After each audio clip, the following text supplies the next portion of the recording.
Okay, magandang araw po sa ating lahat at heto panibagong update sa mga nangyayari ngayong araw na ito, no? Itong si Dean Chase, no, nagpalabas ng latest video niya sa kanyang Facebook page at nagalit ito kay OG Diaz kasi sinabihan pong AI ang kanyang inilabas na video patungkol doon sa It's Too Big ni alam niyo na ni Bangag at ni Liza Tanas, okay? Mamaya ipapakita ko sa inyo yung video kung saan binabanatan nitong si Dean Chase itong si OG Diaz, okay? Mamaya. At ito, si Vice President Inday Sara Duterte ay naghahanda na, okay? Patungkol po sa inilabas na Madriaga issue. Ito yung self-confessed na bagman di umano ni VP Sara na ito raw ay titistigo sa impeachment complaint laban kay VP Sara. At wala namang problema si VP Sara. Okay, let's get it on, no? At handa si VP Sara na harapin ito. Kasi alam naman natin si VP Sara, hindi po siya guilty. Hindi po siya takot sa mga kasinungalingan na pinipintahan siya dito sa mga kalaban, no? Alam naman natin na itong mga kalaban ni VP Sara ngayon ay todo sila, no? Nagdo-double time silang siraan si VP Sara kasi this is in preparation of the 2028 election, no? So try harder mga kalaban. 'Di ba? Heto pag-usapan rin natin itong si Tariela, ha? Hindi raw siya magsusorry. Yan ang resback niya kay Senator Alan Peter Cayetano kasi po napikon itong si Tariela sa mga sinasabi ni uh, Senator Alan Peter Cayetano sa debate nila ni Kiko Pangilinan. Oh, 'di ba? Si Tariela, wag kang pikon, Tariela, wag kang pikon. Ikaw ang nagsimula nitong away na ito. Tapusin natin ito, okay? Mamaya pag-usapan natin 'yan. At heto, si Hontiveros ngayon lang, no? Mga ilang oras, 1 hour ago, no? Ay sumagot na po ito sa mga sinasabi ni VP Sara. Sinabi ni VP Sara, no, na itong grupo nila ni Hontiveros walang magawa kundi sira lang sila ng sira sa VP Sara. Kasi alam naman natin itong si Hontiveros nangangarap na maging presidente ng Pilipinas. Okay? Na ayaw naman siya ng taong bayan, 'di ba?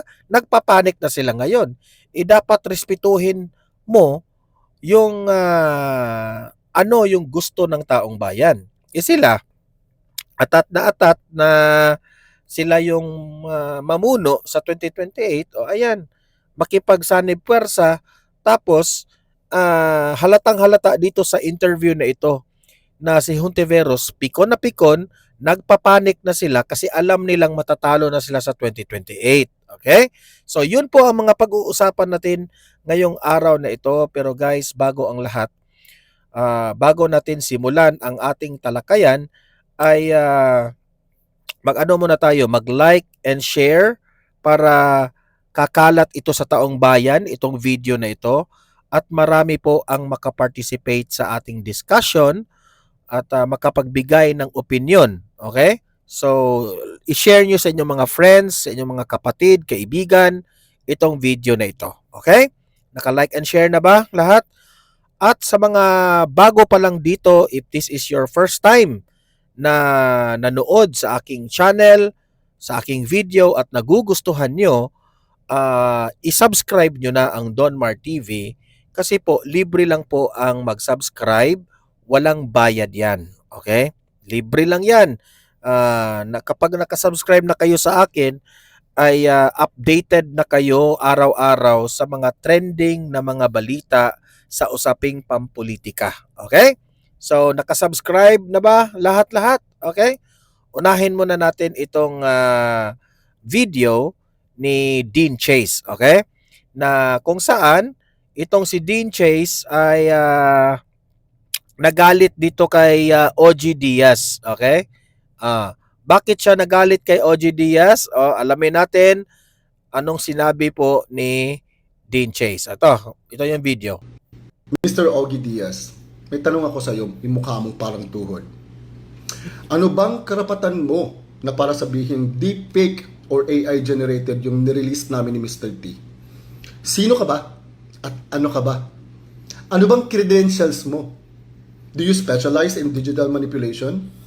Do you have a credential for forensic document examiner? Kasi kung meron, by all means, pwede mo sabihin deepfake yun or AI generated. Pero wala eh. Wala kang credential na ganun. Wala kang karapatan na sabihin na deepfake yun.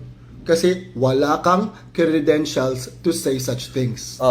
So, dito natin napag-analyze na ito palang si OG Diaz ay makamarcos na. Kasi kinakampihan na niya si Liza Marcos at itong si Bongbong Marcos.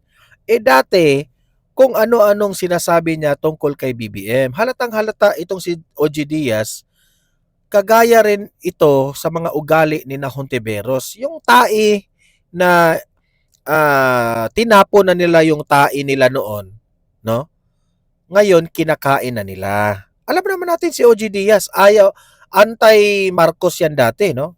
Ang mga kaalyado niya, sinabihan pa ngang sinungaling, kawatan, magnanakaw si BBM, yung mga kapwa dilawan niya. Ngayon, nagtatanggol na sa mga Marcos. Kasi alam nila na ang Marcos, kinalaban na ang mga Duterte. Iyan si OG Diaz, wala rin yung prinsipyo na yan eh. Okay? Idol natin yan si OG Diaz sa pagiging artista niya. Pero dito sa politika, babanatan ka namin sa mga sablay mong ginagawa. Huwag ka kasi pumasok dito sa politika, di ba? Mayayari ka sa amin. However, ako meron. Meron akong credential as a forensic document examiner kasi yan ang trabaho ko dito.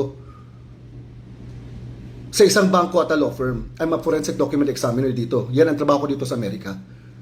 Alam nyo ba kung gaano kadilim nung video na yon, yung original? It was not AI generated, nor manipulated. No. In-enhance namin yon para makita ang pagmumukha ng adik yung presidente. Kaya wala kang karapatan na sabihin deepfake yun kasi wala kang credentials. Ano ka ba? Hindi yan pwedeng magngangaw-ngaw ka lang na sasabihin mo na deepfake yun porket nakita mo ang still images ng video at saka yung video mismo, wala kang karapatan. Ay, oo, deepfake to kasi wala kang karapatan, wala kang credential.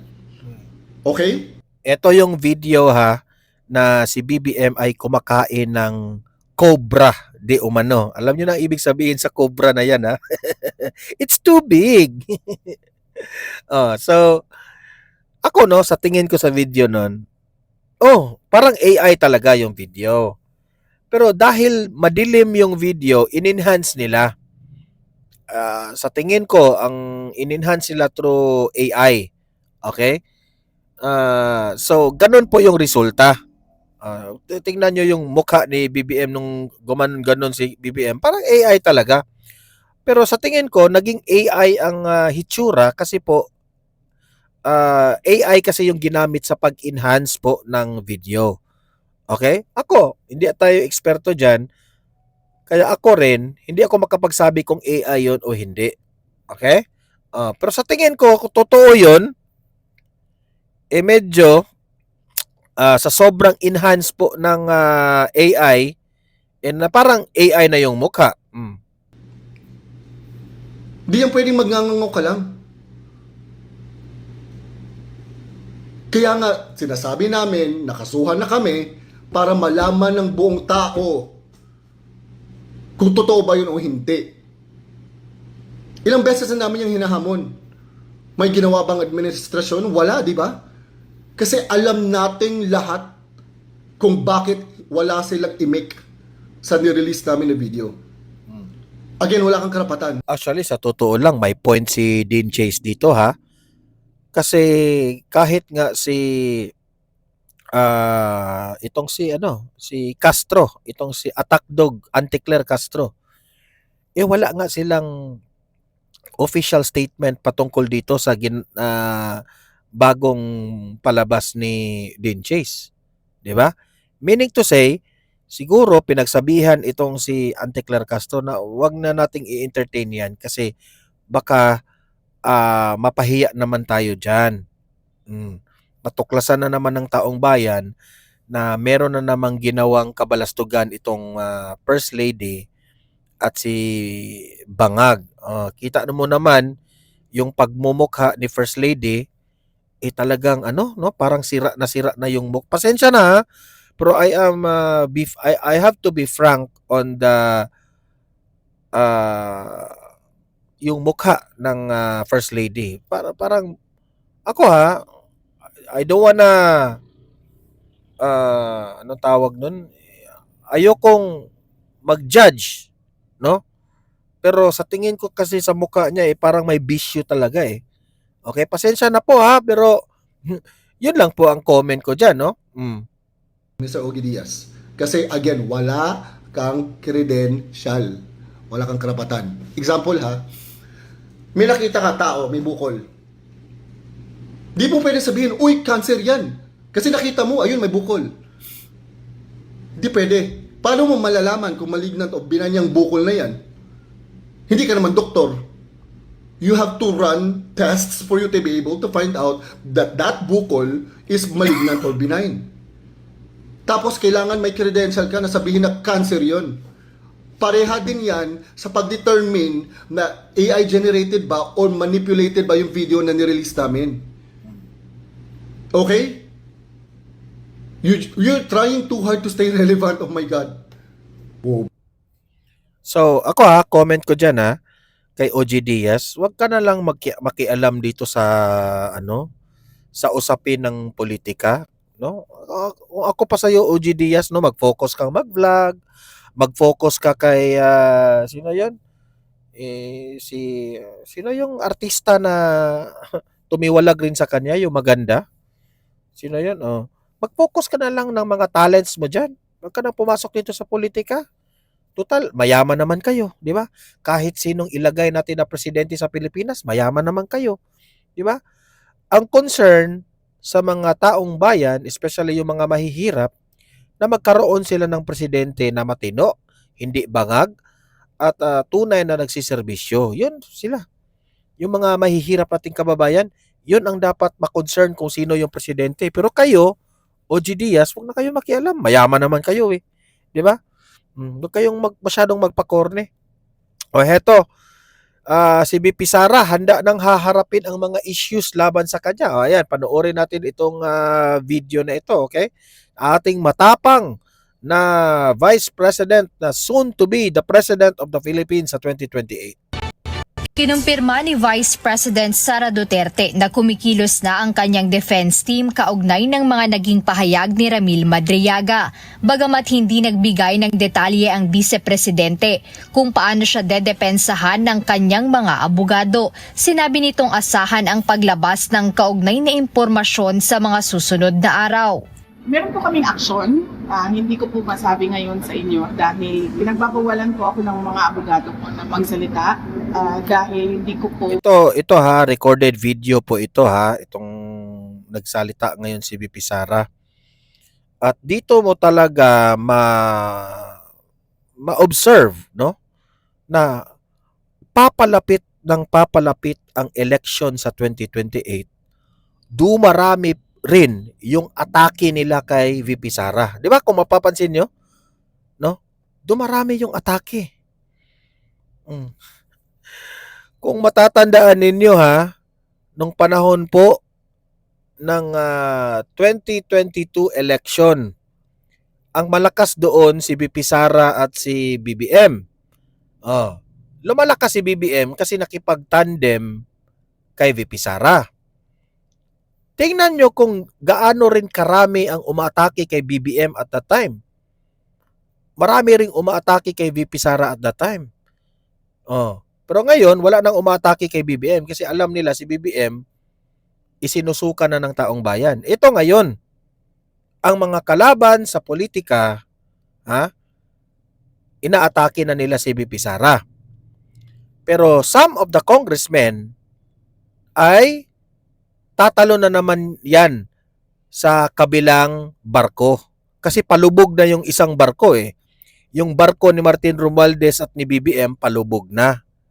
Kasi kapag hindi sila tatalon, masisira ang kanilang political career.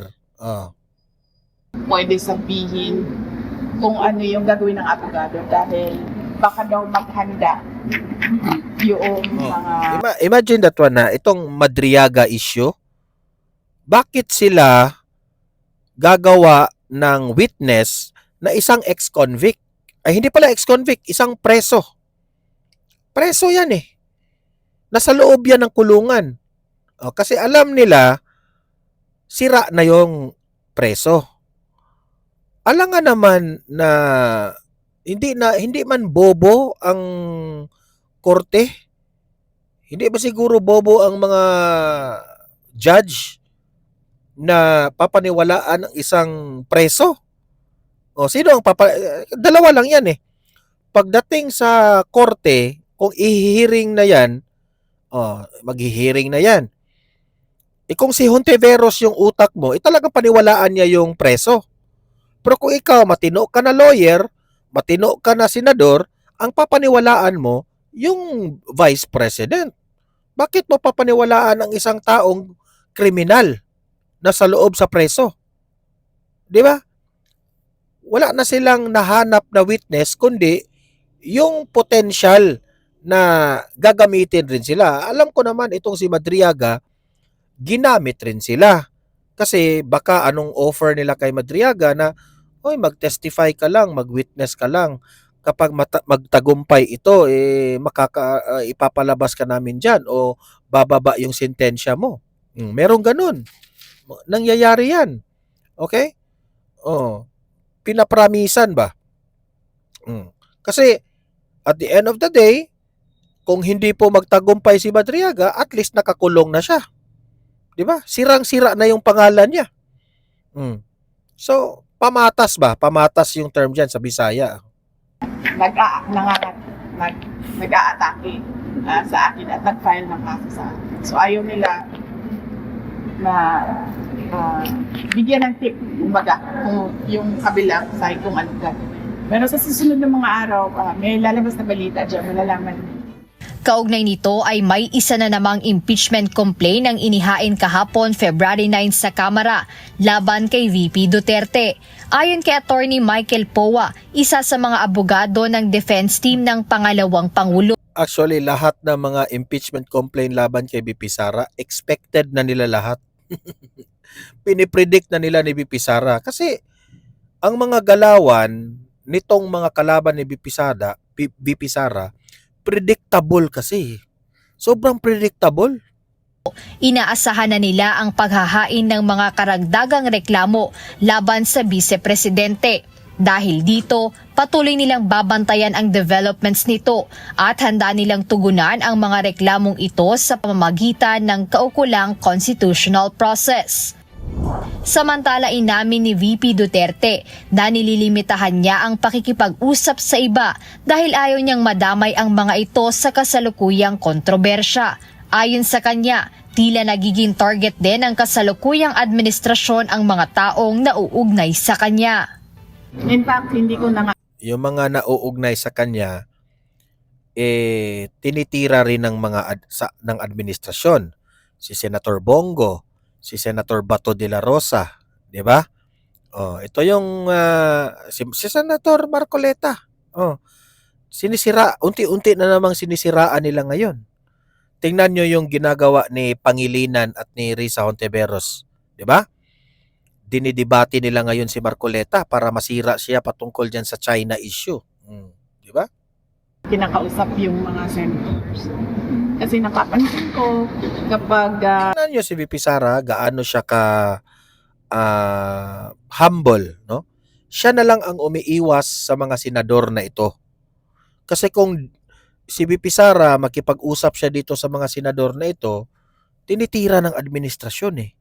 Siya na lang umiiwas, hindi na siya makipag-usap kasi kung alam ng administrasyon na kaalyado ka ni VP Sara, ano ka, ah, taniman ka ng kasalanan. Merong kumakausap sa akin or tumutulong sa akin or kahit man lang nangangamusta sa akin ay binabanatan ng administrasyon. Pinafailan ng kaso, dinetreten, hinaharas. So, ang nangyayari sa akin ngayon ay hindi ako makikipag-usap sa mga tao para na lang maiwas sila sa init ng ulo ng administrasyon. Ganun din sa mga senators. Jed Neresina, Diba? Kasi itong administrasyon na ito ni BBM, wala nang nagawa na mabuti. Aside from walang nagawang infrastructures, aside from yung credit grabber, no? Yung mga lahat ng mga proyekto dati ni Duterte, inaamin na sa kanila, grabbing na ng credits, di ba? Wala na silang matino na ginawa dito sa bansang ito. Tapos instead na gagawa nila ng paraan na mahuli itong mastermind sa flood control anomaly, anong ginagawa? Ang mga kalaban nila sa politika ang sinasangkot nila.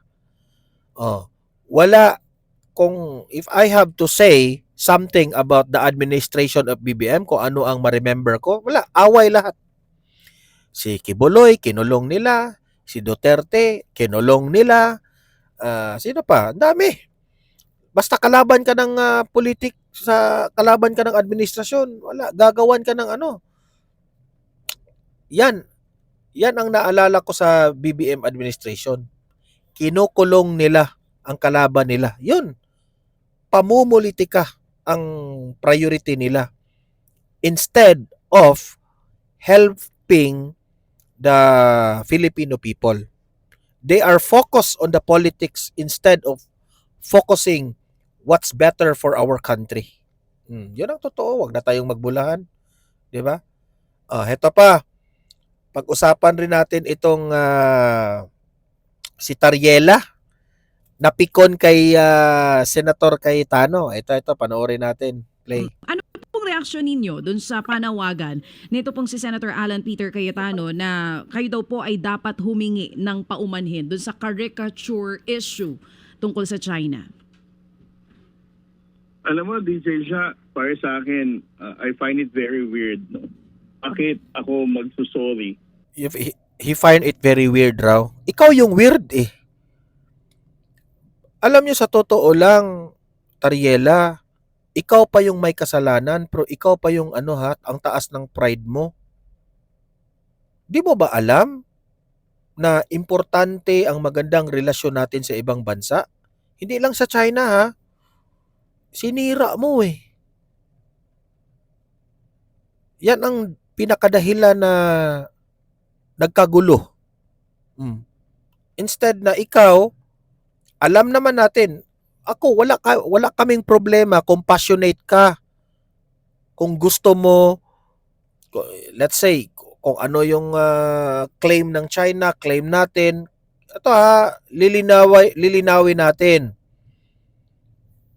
Galit tayo sa China kasi kiniklaim nila yan.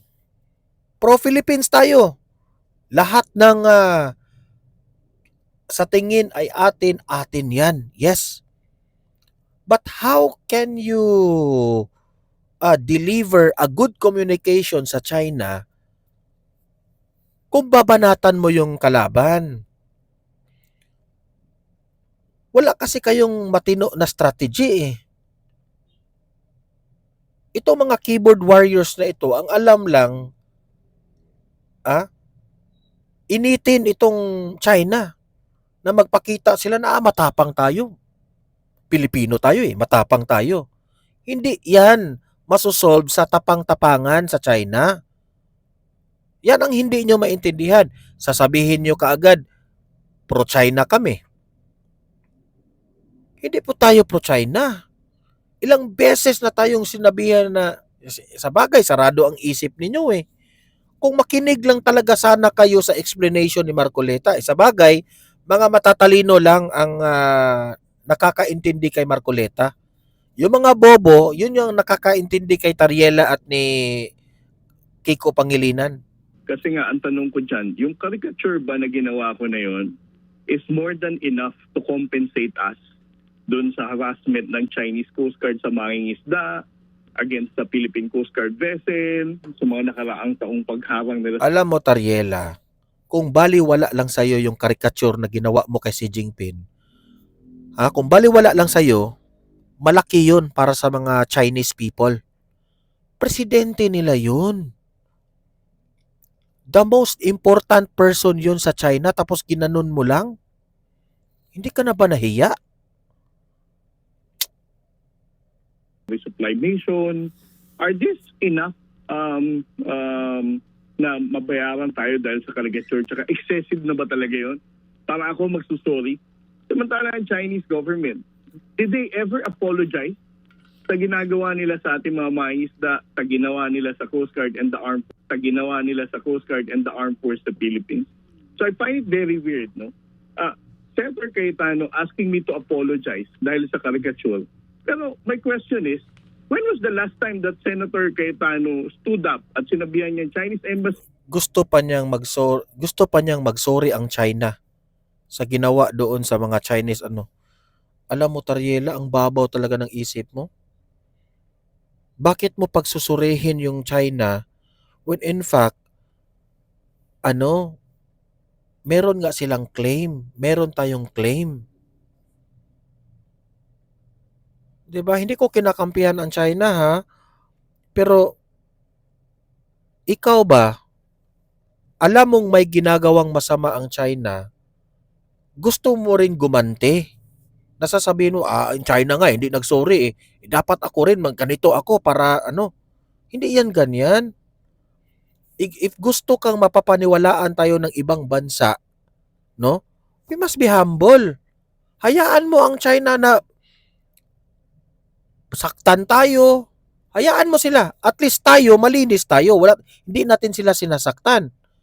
At least for that, strategy rin natin yan na at the end of the day, meron tayong isasabi sa leaders ng mundong ito na tingnan nyo ang China, binubuli ang Pilipinas, pero kami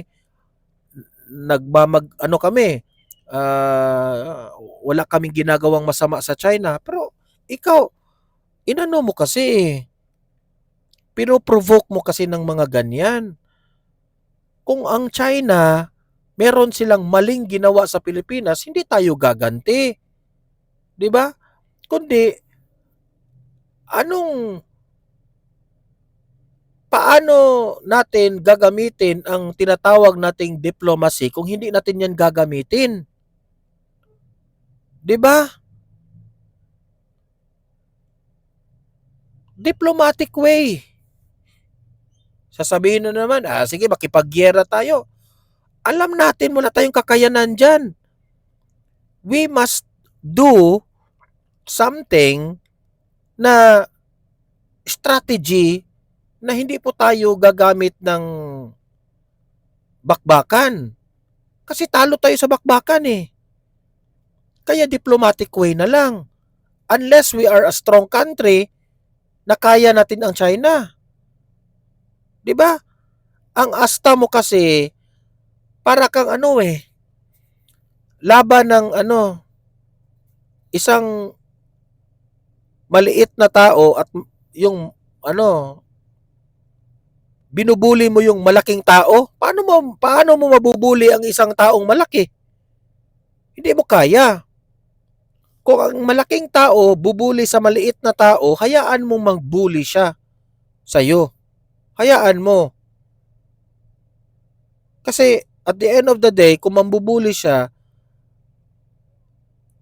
marirealize niya yan na mali sila. Paano nila marirealize ng China na mali sila kung tayo rin gumagawa ng mali sa kanila? Utak rin ang gamitin. Strategy ba? Ang daming pwede nating gawin sa China na hindi naman ganyan. Paano natin makukonvince sila na atin yung kiniklaim natin kung inaaway natin sila? 'Di ba? Chinese government, mag-apologize na kayo sa Pilipinas.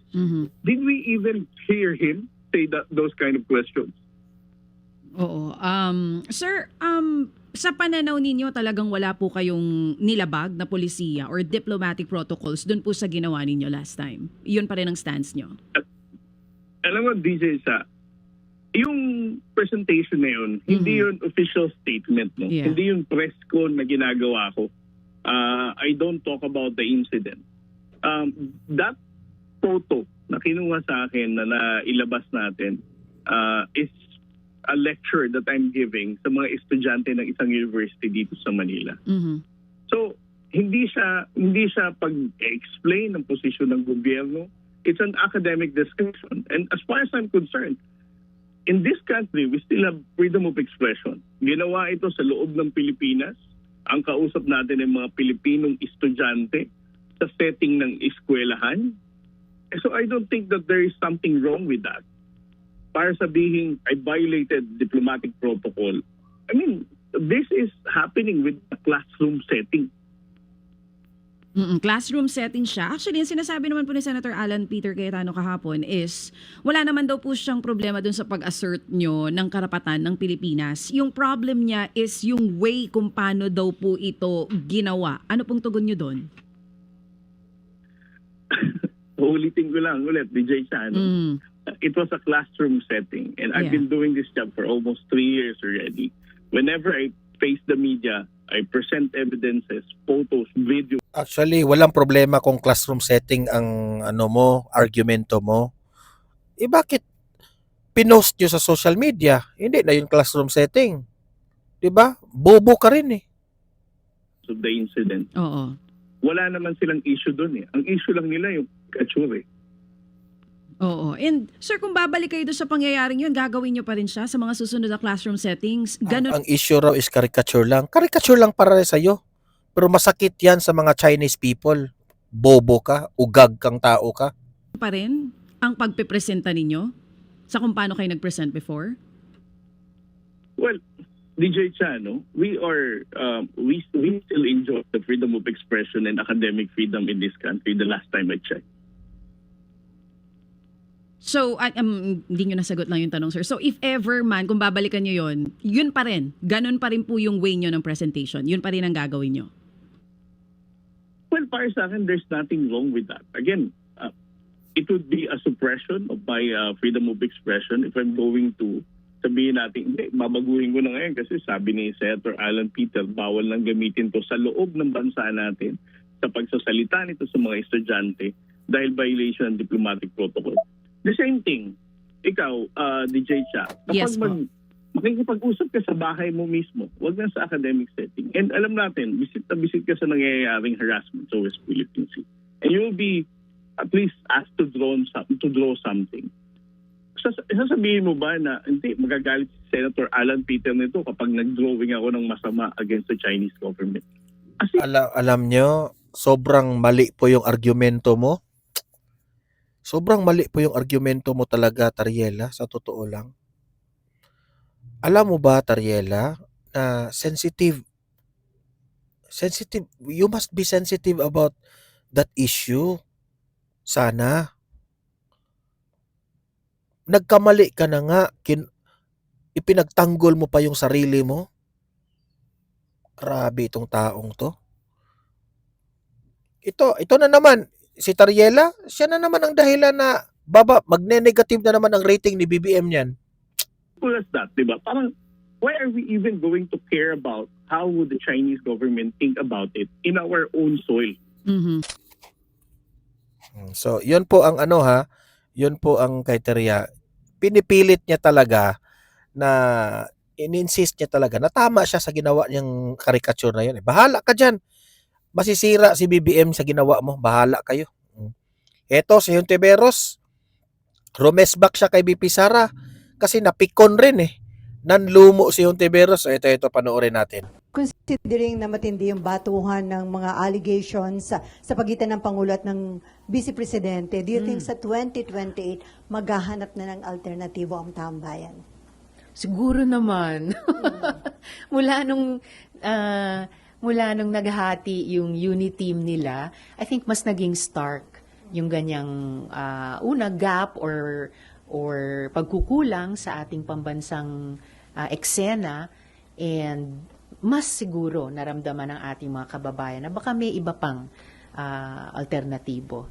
And umaasa ako na pwede kaming magbuo nun at mag-alok nun. So, mas may malaking chance na makonsider ng taong bayan yung opposition.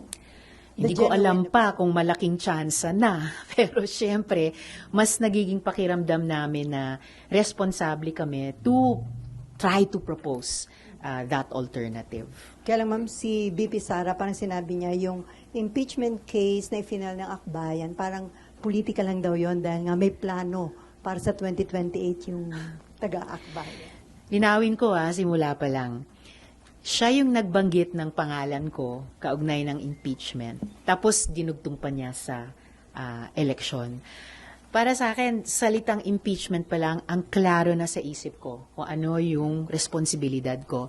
At nilalagay ko na yung sarili ko sa ganyang frame of mind sa posibilidad ng impeachment trial dito. At yan ay walang iba kundi maging senator judge na magtitimbang ng mga ebidensya at batay sa konstitusyon, magdidesisyon or boboto dyan. Wala nang iba. Kaya palagay ko yung pagbanggit sa eleksyon in the same breath, wala sa tamang panahon yan, wala sa lugar yon. It was really not called for by the question. Ang ganyang ka-importanting constitutional process kasi ng accountability, ang isang impeachment, hindi po dapat binababa ni naman sa level lang ng personal motives. Alam mo, Hontiveros, no? Ang mali lang ninyo kasi ano kayo part kayo ng gobyerno Mga ano kasi kayo, kalaban kayo ng Vice President. Buti kung ordinaryong mamamayan kayo, ordinaryong Pilipino. Mga may posisyon kayo senador, congressman, na nag-file ng impeachment complaint. So anong sasabihin ng Supreme Court? Sasabihin na naman ng Supreme Court na ay political motives. So hindi na naman uubra ang impeachment complaint ninyo. Oh, 'di ba? Siguro makakapasa doon sa Kongreso, malabo nga kasi malapit ng eleksyon Tatalo na yung ibang congressman doon, 'di ba? Yan ang problema sa inyo, Hontiveros. 'Di ba? Kalaban kayo So anong iisipin ng Supreme Court? Ito, nag-file ng impeachment complaint para si BP Sara hindi makatakbo sa 2028. Tapos iisipin na naman ng Supreme Court na kasi it's very obvious na si BP Sara sobrang taas yung trust rating. Kaya ganyan ang ginagawa nyo ngayon. Unless kung ang trust rating ni BP Sara medyo kapareho sa inyo. Lugmok yung trust rating ninyo. Di ba? So, wino-weaponize ninyo ang impeachment complaint. Yung impeachment, wino-weaponize ninyo. Ginagamit ninyo itong impeachment na ito sa politika. Mga ugag kayo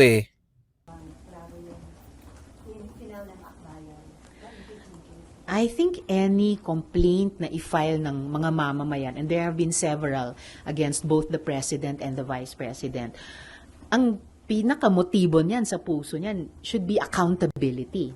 At ganun ko rin hinahanda yung kalooban ko for us to receive such complaints here in the Senate, pag i-transmit man sila ng House, na ganun, bilang Senator Judge. Alam niyo, sa totoo lang, no? Kapag makikita ko itong mukha ni Hontiveros, ito yung example ng tao na mukhang anghel yung mukha, no? Pero demonyo yung puso. Ang nakikita ko kay Hontiveros, ito, my own opinion ito wala kang karapatan na diktahan ang aking opinion laban sa iyo, Hontiveros Sa mga nagdaang ilang taon sa basing sa aking observation sa iyo, ang daming ano, yung puso mo is puot at galit sa mga Duterte, sa totoo lang. Kasi alam naman ninyo na hindi nyo kaya ang mga Duterte. Kaya galit na galit kayo. Kawawa kayong, kawawa kayo sa totoo lang, Hontiveros. Kawawa kayo. Dahil hindi nyo kayang makipaglaban sa Duterte sa tamang paraan, sa tamang proseso, through election, ito na lang yung tanging paraan ninyo. Mag-impeachment complaint. Kawawa. Ay nako, lumaban kayo ng patas, ma'am.